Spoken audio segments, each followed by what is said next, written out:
Mula sa pinakamalawak na newsroom sa buong Pilipinas. Ito ang Radyo Pilipinas News Update. Philippine Standard Time, 3:57 p.m. Maupay nga kulop sa iyo nga tanan. Asyay ni ang mga balita yan na nga oras. Haros 114 million pesos nga kantidad sa illegal drugs na samsam sa Eastern Visayas sa tuntuig 2025 sa Malasan Police Regional Office 8. Ngan sangguni ang bayan san Gandara, Manilampuson nga nagdumara san una nga sesyon niya na nga tuig. Detalye san sini nga mga balita pamatian naton matikang sa akon report. Radyo Pilipinas Report. Umabot sa 113.9 million pesos ang kantidad sa illegal nga droga nga nasamsam sa pulisya sa Eastern Visayas sa doon naglabay nga tuig 2025 mahuman ang masobra mil nga operasyon sa Police Regional Office 8 o PRO 8. Sumala sa PRO 8, nagdumara ang buhatan sa 1,085 illegal drug operations nga nagresulta sa pagkakumpiska sa 23.19 kilos sa illegal nga droga. Kalakip sini ang 15.76 kilos sa shabu, 773.76 kagramos sa marijuana, ngan 6.65 kilos sa cocaine nga may kabagusan nga kantidad sa 113.91 million pesos. Ginreport liwat sa PRO 8 ang pagsurrender sa 204 nga miyembro sa New People's Army, pagka-recover sa 60 nga pusil, ngan 14 nga paboto, ngan pagka-aresto sa 34 nga rebelde. Sa iba pa nga operasyon, 1,891 katawo ang naaresto sa 709 anti-gambling operations, samtang 3,702 violators ang nadakop sa 1,990 nga operasyon kontra illegal nga pangisda nga nagkakantidad sa 173.06 million pesos ang nasamsam. Pahayag sa PRO 8, nagpapabilin nga padayon ang mga operasyon agud masiguro ang mas talwas ngan mahapsay nga Eastern Visayas.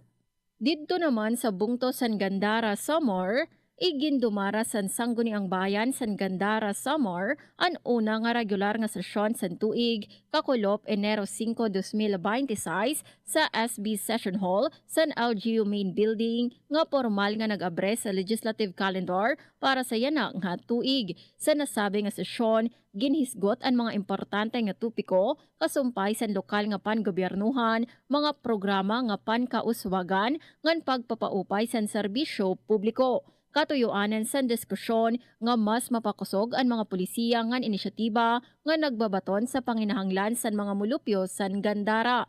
Ginpabugatan liwat ang importansya sa maupay nga pagpaplano ngan pagbububligahi sa pagpapatuman sa mga programa sa gobyerno komo kaparte sa padayon nga pangalimbasog nga iduso ang kauswagan ngan katungdanan sa komunidad. Ang pagdumara sa una nga sesyon yan nga tuig, pagpamatuod sa talinguha sa maupay nga pangobyernuhan, transparency ngan responsable nga pagserbe, samtang gintuduso ang mga prioridad ngan agenda sa gobyerno lokal para sa tuig 2026. Para sa Bagong Pilipinas, Suzette Pretensio, Radyo Pilipinas, Radyo Publiko, Kalbayog.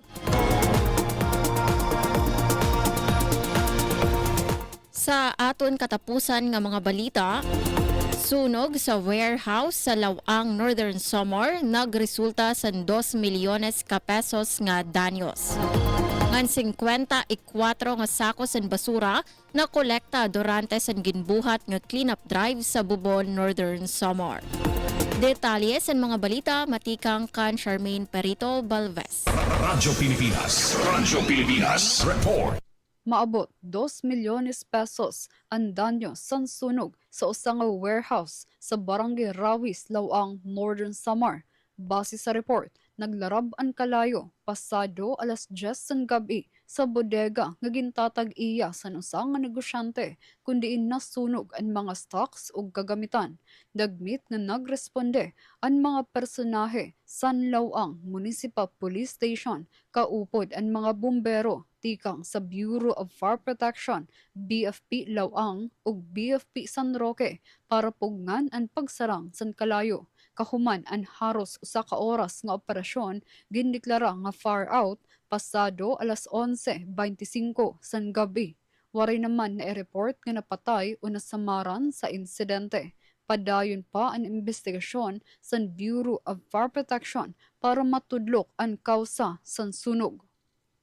Umabot sa 54 nga sako san basura ang nakolekta tikang sa 52 nga major cleanup sites sa 15 nga barangay sa Bungto, San Bubon, Northern Samar sa ginbuhat nga Week 52 Community Cleanup Drive tinikangan Disyembre 28 tuig 2025 kutob Enero 3, 2026. Sa luyo san holiday season, pagsulod san bag-o nga tuig ug padayon nga pag-inuran, 319 nga residente ang nakiusa sa aktibidad, lakip ang 90 nga barangay ug sangguniang kabataan officials nga nanguna sa paglimpyo san kadatagsa nga lado.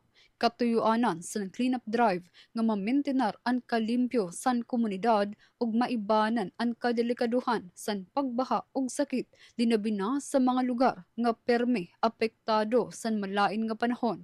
Dako ang naging papel san urusa nga aksyon san mga opisyal, kabataan ug residente para masiguro ang mas luwas ug malimpyo nga kalibungan sa pagtupo san tuig 2026. Para sa Bagong Pilipinas, Charmaine Perito Balvas, Radyo Pilipinas, Radyo Publiko, Calbayog. Asya doon kabugusan sa mga balita yan na nga oras. Padayon kamo pamati sa DYOJ Radyo Pilipinas, Radyo Publiko, Calbayog para sa mga news updates. Masunod ang billboard, ini si Suzette Pretencio para sa Radyo Pilipinas, Radyo Publiko. Mula sa pinakamalawak na newsroom sa buong Pilipinas.